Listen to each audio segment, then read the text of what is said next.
যে হারে গরম পড়ছে, তো সোনা পাপাকে নিয়ে ভিডিও করা খুবই রিস্ক হয়ে যাচ্ছে, মানে খুবই প্রবলেম হয়ে যাচ্ছে। তো যাই হোক, যেহেতু প্রচণ্ড গরম পড়েছে, তো সোনা পাপার দাদান সোনা পাপার জন্য এই যে দুটো পাতলা, মানে সুতির কাপড়ের দুটো গেঞ্জি এনে দিয়েছে। সোনা পাপার তো প্রচুর জামা কাপড় আছে, কিন্তু এই গরমে না পরাতেই পাচ্ছি না জামা টামা, ওর গায়ে তাই র্যাশ বেরিয়ে গেছে।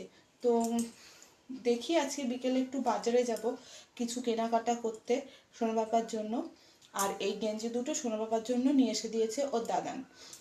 তো ধুয়ে তো দেওয়া হয়েছে, কিন্তু গেঞ্জিগুলো না অনেকটাই বড় হয়ে গেছে, তার জন্য না পরাতেই পারছি না। আর গরমটা কেমন পড়েছে তোমরা বলো তো। আচ্ছা, এই গরমে বাচ্চা টাচ্চা নিয়ে কি করে থাকা যায়? যাদের বাড়িতে এসি নেই তারা কি করবে, যেমন আমরা।